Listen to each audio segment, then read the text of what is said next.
Assalamualaikum warahmatullahi wabarakatuh. Perkenalkan, nama saya Muhammad Fauzi Fareza Irawan, NIM 2303010111,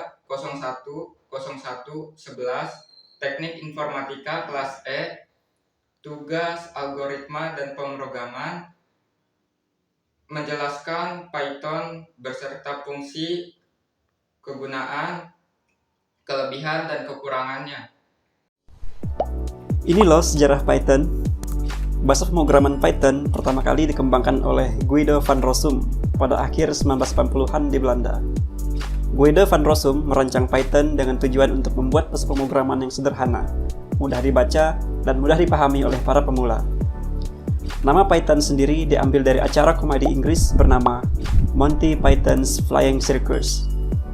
Python pertama kali dirilis pada tahun 1991 dengan versi 090.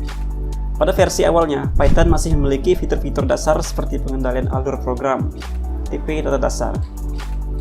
Python digunakan dalam berbagai bidang seperti pengembangan web, analisis data, kecerdasan buatan, pengembangan permainan, dan masih banyak lagi. Python dirancang untuk memudahkan pengembangan perangkat lunak dengan menyediakan sintaks yang jelas dan ekspresif. Python mendukung berbagai paradigma pemrograman, termasuk pemrograman prosedural, berorientasi objek atau OOP, dan fungsional. Bahasa ini memiliki sejumlah besar modul dan library yang membantu pengembang dalam mengatasi berbagai tugas dan tantangan. Namun apakah sobat tahu bahasa Python diimplementasikan di mana saja? Ini beberapa implementasi dari bahasa pemrograman Python. 1. Web Development. Python digunakan dalam pengembangan web dengan menggunakan framework seperti Django dan Flash. Django adalah sebuah framework web yang menyediakan banyak fitur untuk membangun aplikasi web yang scalable. Flash adalah framework yang lebih ringan dan fleksibel, cocok untuk membangun aplikasi web sederhana dan API. 2. Data Science and Machine Learning. Python adalah bahasa yang banyak digunakan oleh data scientist dan praktisi pembelajaran mesin. Modul seperti NumPy, Pandas, dan SciPy menyediakan alat yang kuat untuk manipulasi dan analisis data. Selain itu, modul seperti TensorFlow, Keras, dan PyTorch digunakan secara luas untuk pembelajaran mesin dan pembelajaran yang lebih mendalam atau deep learning. 3. Scientific Computing. Python digunakan secara luas dalam komputasi ilmiah dan penelitian. Python menyediakan modul seperti Matplotlib dan Seaborn untuk visualisasi dan analisis data.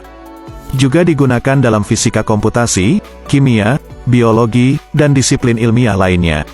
4. Automation and Scripting. Kesederhanaan dan kejelasan sintaks Python membuatnya sangat cocok untuk otomatisasi dan scripting. Python sering digunakan untuk menulis skrip otomatisasi tugas yang berulang, administrasi sistem, dan mengelola alur kerja. 5. Game Development. Python digunakan dalam pengembangan game, terutama dalam pembuatan prototype game, scripting logika game, dan membangun engine game itu sendiri. Modul seperti Pygame dan Panda 3D menyediakan alat untuk pengembangan game. 6. Internet of Things. Python digunakan dalam proyek IoT karena kemudahan penggunaan dan beragam modul yang tersedia. Python dapat digunakan untuk membangun aplikasi IoT, berinteraksi dengan sensor dan perangkat, serta memproses data dari jaringan IoT. 7. DevOps and Infrastructure Automation. Python digunakan secara luas dalam alur kerja DevOps untuk tugas seperti manajemen konfigurasi, otomatisasi implementasi, dan manajemen infrastruktur. Alat seperti Ansible dan SaltStack dibangun menggunakan Python.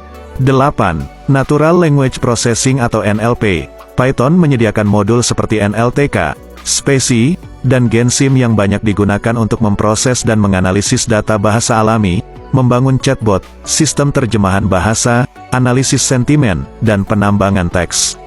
9. Robotics. Python populer dalam bidang robotika karena kesederhanaannya dan kompatibilitas dengan berbagai kerangka kerja robotika. Modul seperti ROS atau Robot Operating System, mendukung pengendalian robot dan pemrosesan data sensor. 10. Financial Technology atau Fintech. Python digunakan secara luas dalam analisis keuangan, perdagangan algoritmik, dan pemodelan kuantitatif. Modul seperti Pandas, NumPy, dan Scikit-learn digunakan untuk menganalisis data keuangan dan mengembangkan strategi perdagangan. 11. Web Scraping. Python dengan modul seperti Beautiful Soup dan ScrapPy digunakan untuk mengekstrak data dari situs web. 12. Networking and Network Automation, Python digunakan dalam pemrograman jaringan untuk tugas seperti konfigurasi jaringan dan otomatisasi. 13. Image and Video Processing, modul Python seperti OpenCV dan Pillow menyediakan alat untuk pemrosesan gambar dan video seperti yang diimplementasikan pada computer vision. 14. Cybersecurity, Python digunakan dalam keamanan siber untuk tugas seperti pengujian penetrasi sistem dan aplikasi web dan pengembangan alat bantu keamanan.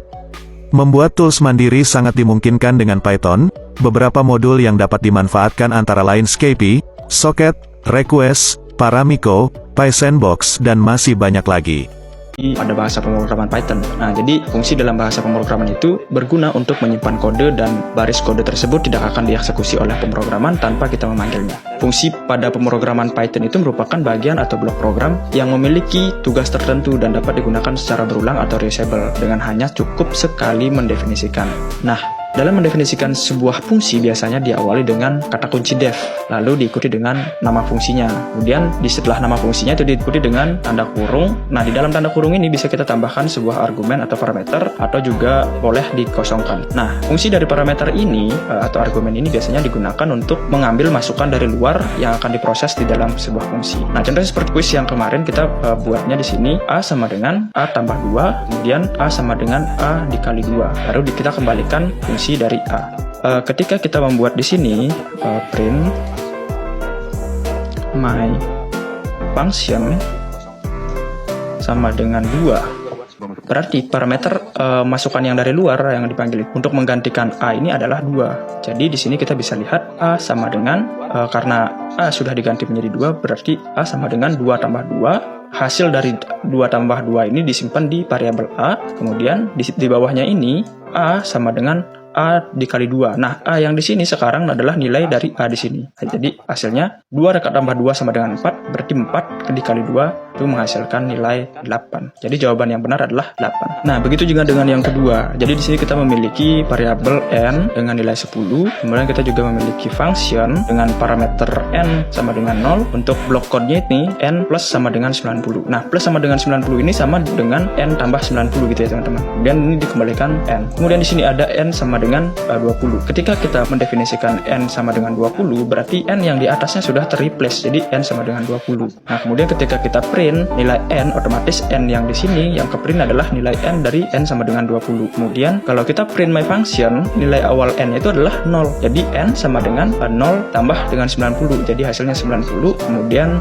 ketika kita ngeprint function dengan argumen 10, berarti n sama dengan 0 ini berubah jadi 10. Otomatis di sini jadinya n sama dengan 10 tambah 90, jadinya 100. Semoga bermanfaat.